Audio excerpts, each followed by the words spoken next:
There are stories that defy easy explanation, cases where the known facts lead not to a conclusion, but to a question mark so large it eclipses everything else. This is one of those stories. It's a story about a brilliant young man on the cusp of his future, a night of celebration that dissolved into a nightmare, and a single, inexplicable moment frozen in time on a grainy security camera video. It's the story of a disappearance so clean, so complete, it feels less like a crime and more like a magic trick. This is the story of Brian Shaffer, the man who walked into a bar and simply vanished. Our story begins in Columbus, Ohio. In the spring of 2006, it was a time of transition, of thawing ice and the promise of new beginnings. For 27-year-old Brian Shaffer, that promise was exceptionally bright. He was in his second year of medical school at the prestigious Ohio State University, a demanding path that he was navigating with intelligence and determination. He was handsome, well-liked, and deeply in love with another medical student, a bright young woman named Alexis Wagner. Their future together seemed not just possible, but inevitable. They had plans, big plans. A trip to Miami to celebrate the start of spring break was just days away, a sun-drenched escape from the sterile halls of the medical library. Friends and family believed an engagement was on the horizon, the next logical step in a perfect love story. Brian was, by all accounts, a man who had everything to live for. But beneath the surface of this idyllic picture, there were currents of sorrow. Just a few weeks earlier, Brian's mother, Renee, had lost her battle with cancer. The loss was a profound blow. Brian, the devoted son, had been a pillar of strength for his family, but the grief was a heavy burden to carry. His father, Randy, saw the exhaustion in his son's eyes. He saw the toll that late-night study sessions and the quiet morning had taken. On the evening of March 31st, 2006, the last night anyone would see him, Brian shared a steak dinner with his dad. It was a moment of connection, a father and son sharing a meal before the brief respite of spring break. Randy noted his son's fatigue, a weariness that went deeper than just studying. He advised Brian to take it easy, to perhaps skip the planned night out with his friend, William Clint Florence. But Brian was young. The weight of exams had lifted, and a night of release felt necessary. He assured his dad he'd be fine and headed out to meet his friend, stepping into a night from which he would never return. The chosen venue to kick off the celebration was the Ugly Tuna Saloona, a popular second-story bar in the South Campus Gateway complex. The name was quirky, the atmosphere loud and energetic, a typical college haunt filled with music, laughter, and the easy camaraderie of students letting off steam. To get to the bar, you had to take an escalator, a slow mechanical ascent that delivered patrons to the entrance. This escalator, and the security camera trained on it, would become the silent, unblinking witness to a mystery that would baffle investigators for years to come. Brian met Clint Florence around 9 p.m.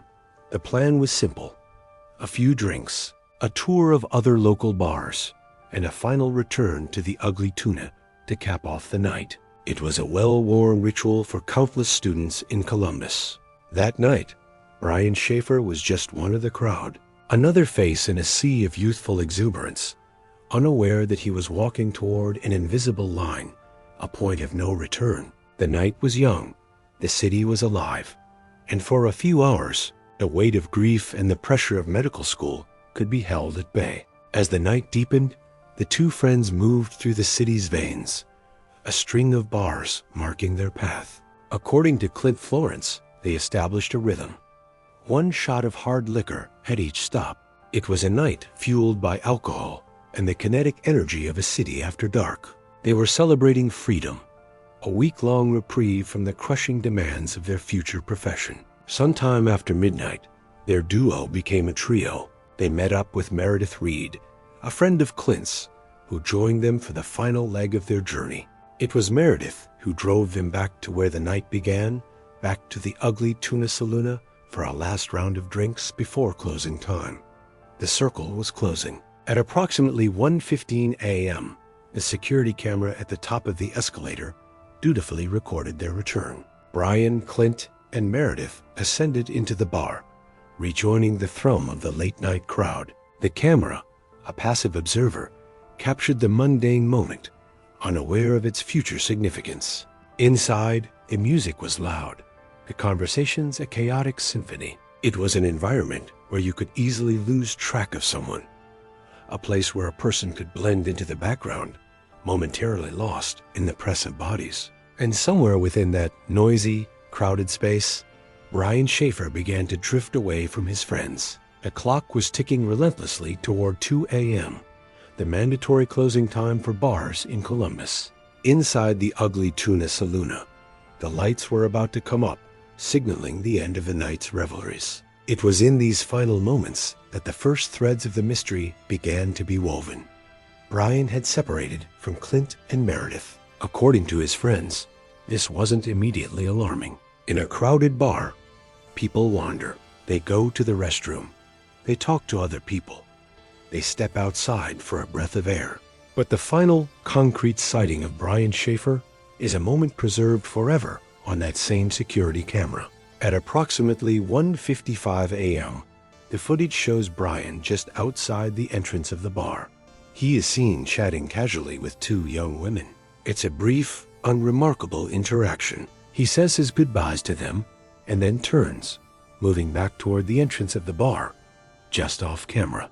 He appears to be re-entering the establishment. This is the last time he was ever verifiably seen. As the bar began to empty, a river of students flowing back out into the cool night air, Clint Florence and Meredith Reed waited. They stood outside, scanning the faces in the departing crowd, expecting Brian to emerge at any moment. They called his cell phone, again and again. Each call went unanswered, eventually connecting to his voicemail. They waited. The crowd thinned. The streetlights cast long shadows on the emptying sidewalks. Still, there was no sign of Brian. Finally, they came to a logical, if slightly annoyed, conclusion. Brian must have slipped out without telling them. Perhaps he'd grown tired of the noise in the crowd and simply decided to walk home to his apartment, which wasn't far. It was a plausible explanation. It was the only explanation that made sense. So they too left, heading home, assuming they would reconnect with their friend in the morning. They had no way of knowing that their assumption was wrong, and that the search they had just begun in earnest would soon be joined by family, police, and a community desperate for answers. The night had ended, but the nightmare was just beginning. The weekend passed in a deepening fog of confusion and concern. Alexis Wagoner, Brian's girlfriend, was in Toledo visiting her family before their planned Miami trip. She tried calling Brian repeatedly. Each call was a new wave of anxiety. It wasn't like him to be out of touch for so long, not with their vacation just around the corner. Brian's father, Randy, also tried to reach his son. His calls met with the same disquieting silence.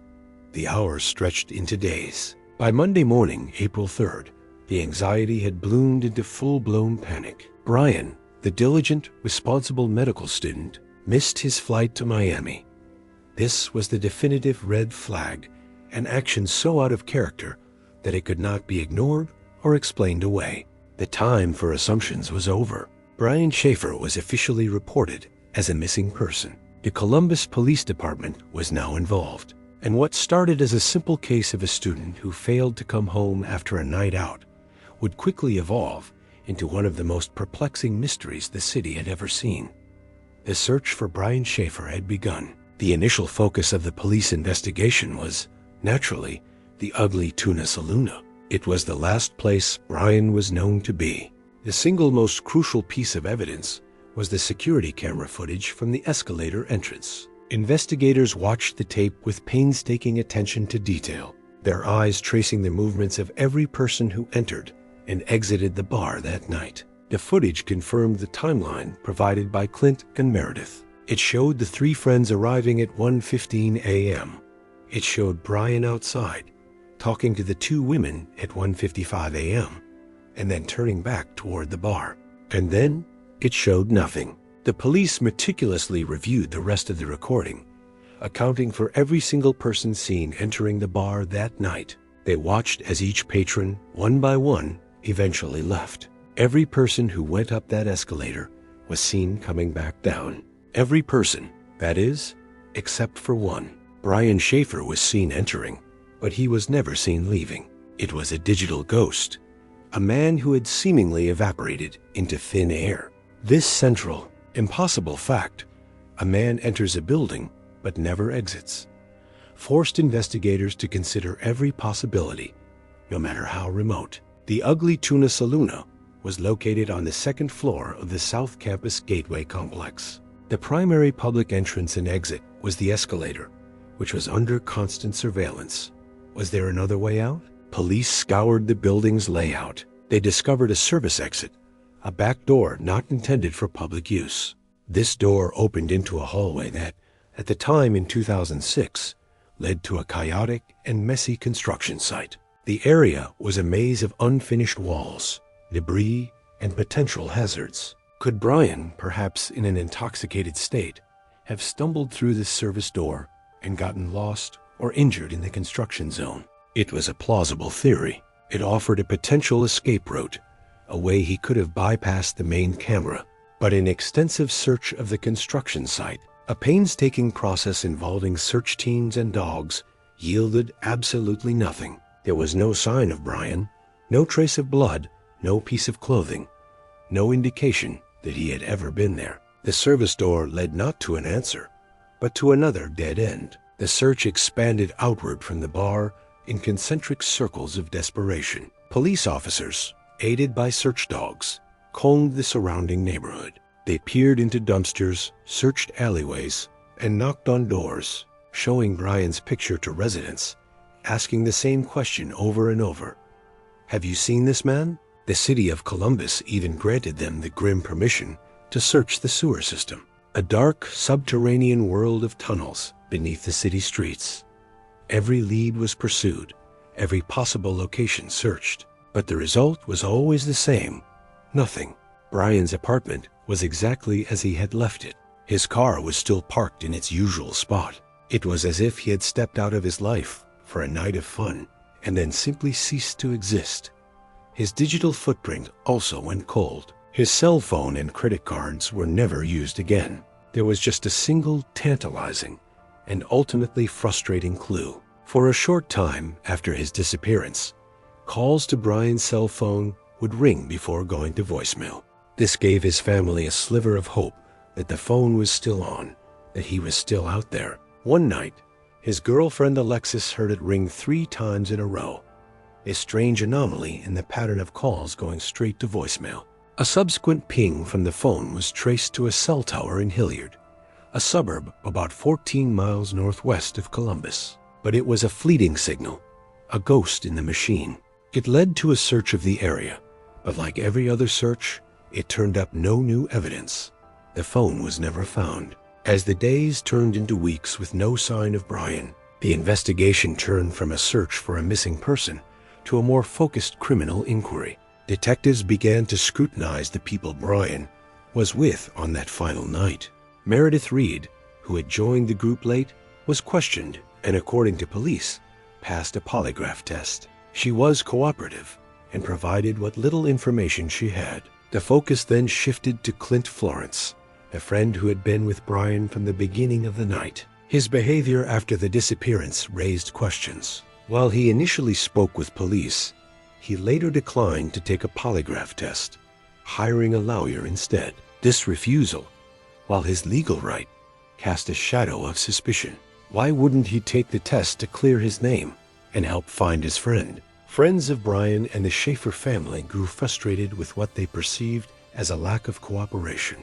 The police, however, stated publicly that while his refusal was noted, they had no physical evidence to name him as a suspect in any crime. He remained a person of interest, a keeper of the final hours of Brian's known whereabouts, but the trail stopped there. Without a body, without a crime scene, there was nothing to link him, or anyone else, to Brian's disappearance. In the vacuum of evidence, theories began to multiply, ranging from the plausible to the fantastical. The most straightforward theory was that Brian met with foul play. Perhaps he ran into the wrong person inside the bar, or in the immediate vicinity after finding an unmonitored exit. An argument, a robbery gone wrong. It was a scenario that played out all too often in cities across the country. But the lack of any physical evidence, the absence of any struggle, made this theory difficult to prove. Another theory was that Brian had an accident. Could he have wandered into the construction site and fallen, becoming trapped in a place so inaccessible that searchers simply missed him? It seemed unlikely, given the thoroughness of the search, but not impossible. Then there were the more complex and darker speculations. Some tried to connect his disappearance to the so-called smiley face killer theory, a controversial hypothesis suggesting a string of young men found drowned across the Midwest were the victims of a serial killer or killers. Brian fit the general profile, but investigators found no concrete evidence to support this link. The most painful theory for his loved ones to consider was that Brian disappeared intentionally. Was the pressure of medical school, combined with the recent devastating loss of his mother, simply too much to bear? Had he decided to walk away from it all and start a new life? On the surface, it seemed improbable. He was in love, on the verge of a romantic vacation with the woman he intended to marry. He had a bright future as a doctor ahead of him. Yet, he was grieving. He was exhausted. A cryptic post on his MySpace page, where he mentioned wanting to be on a beach, away from it all, was seized upon by some as a clue. But was it a genuine cry for help, or just the idle daydream of an overworked student? The lawyer for Clint Florence would later suggest to a private investigator that he had heard from police that they believed Brian was alive. But this was hearsay, a whisper in a storm of unanswered questions. For Brian's family, the idea that he would willingly inflict such pain upon them was unthinkable. It simply didn't align with the man they knew and loved. The years that followed were a testament to a father's unwavering love and a community's refusal to forget. Randy Shaffer, Brian's dad, became the public face of the search. He dedicated his life to finding his son, working tirelessly with investigators, speaking to the media, and keeping Brian's story in the public eye. He was a man hollowed out by a double tragedy, the loss of his wife to disease and the inexplicable vanishing of his son. He followed up on every tip, no matter how outlandish, hoping each phone call would be the one that brought an answer. But the answers never came. Then, in 2008, tragedy struck the Shaffer family again.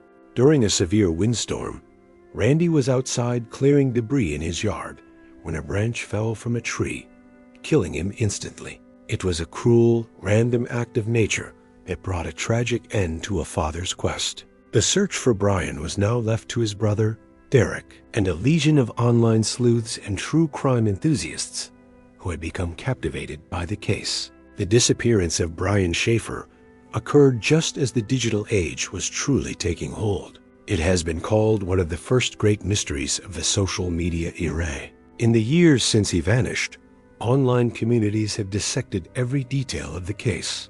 They've analyzed the security footage frame by frame, debated the layout of the Ugly Tuna Saloona, and proposed countless theories. The case has become a modern legend, a story told and retold on podcasts, in articles, and on forums across the internet. It is a puzzle with a missing piece right in the center. The technology that was meant to provide answers, the security camera, instead only deepened the mystery. Every other person was accounted for, their digital breadcrumb trail leading them safely out of the bar and back into their lives. Brian's trail simply ends. He walked toward the door of a bar on a Friday night and stepped into history, leaving behind a legacy not of a life lived, but of a question that still hangs unanswered in the Columbus night. What happened to Brian Shaffer?